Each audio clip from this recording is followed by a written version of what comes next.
Mark, just with the back-to-back coming up, any thoughts on how you all might deploy personnel and get guys run at this stage of the preseason? Yeah, we just try to use up where we have an extra preseason game. We're a little heavy this year. Usually we're around 5, and this year we're at 6. So we'll spread things out over those games and try to get everybody what they need. Take a look at a lot of different things, obviously, as we've always done. This weekend will be no different. There's pride that these guys take when they go on the road they sign autographs and they take time to meet with fans. You're going to a couple of arenas here on the trip that normally don't see NBA basketball. Just your thoughts on getting the chance to perform in front of some folks that don't often get to see NBA talent. Yeah, I mean, there's every night we play. There's someone there that has never seen a game before, probably, and certainly people that have never seen us play. And so that's part of the responsibility of being a team, a player in the NBA.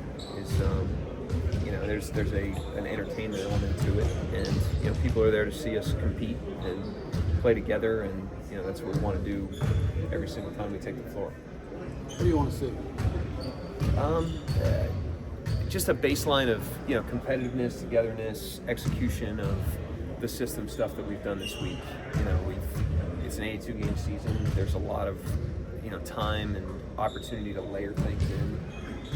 So a lot of it right now is just about, can we just get the baseline stuff on the court in a game setting without a ton of drop off. And it's not anything unfamiliar. It's not like you're going to watch us play it. We're going to play in 1-3-1 zone. In these games, like Nicola, you play summer league. That's not with Shea and the main guys. Do you want to see some of these situations with the main guys? Yeah, I mean, that's the beauty of the preseason is, you're not playing your high-minute guys high minutes, and you're not even playing them all the games. So it opens up a lot of room to look at a lot of different things and a lot of different people. We've got our Exhibit 10 players, we've got two ways, we got rookies, we got a lot of guys we want to take a look at, and then we got to get the guys that do have a body of work ready for the season. When you look at this week, just in totality, what you guys have been able to accomplish, just how encouraged are you going into this game in a couple days?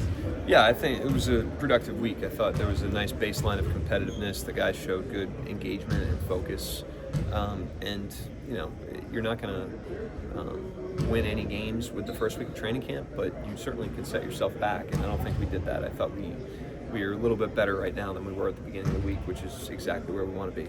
You guys have a lot of continuity, obviously, but even down to like the training camp additions, they're obviously at summer league with you guys. Just what have you seen out of them as they're coming in here trying to carve out their roles?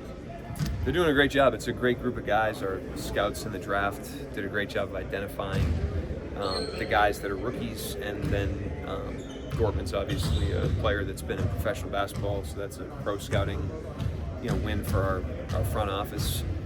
And then we try to get these guys into the mix with the Blue and with Summer League, and having continuity in training camp is important. It allows them to know what's going on. They're a step ahead of the game in terms of terminology and things like that. And so the more we can have programmed people, in our practices on the court for us, the better it helps everything run.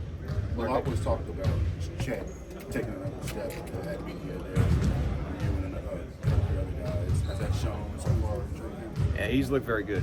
He's had a really good camp. He comes out of the summer, in shape and hungry and sharp, and he's been like that last year as well. He's shown that that's part of his deal is he gets better in the summer and he comes in ready, and he had a really, really encouraging week. Mark, I see you've got some officials here today.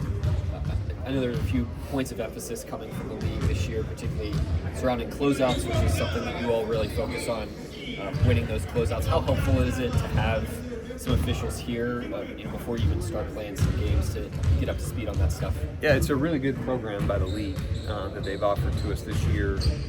We had these three guys in here today, and we had a group of officials here the other day, and those were productive days. It really formalizes our live play in practice. It allows us to get a feel for how they're going to be calling things. I think it's good for them. Usually their first touch point for a build-up is a preseason game, so I actually think this, from the feedback I've gotten from these guys, they like it. and it's good relationship building. You know, these are human beings, and we're human beings, and then you get in the heat of competition, and you know, it can sometimes go over that line, and so getting in front of them and them getting in front of us is a very positive thing all the way around. I really commend the NBA for introducing this.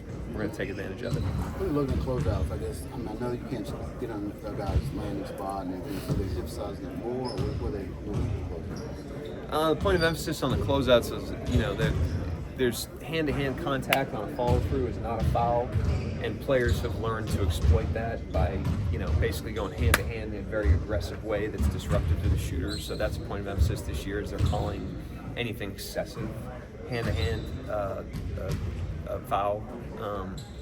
The straight line pathway plays is something that has been a huge point of emphasis for the league since All-Star break of 2 years ago, and they're continuing that as a point of emphasis. So we're pretty comfortable with that. A lot of their points of emphasis, other than the high five rule, a lot of the points of emphasis are just reinforcing things that we already knew. So we're expecting the games to be called the exact same way that they were last season and in the playoffs. Anybody else? Go. Yep.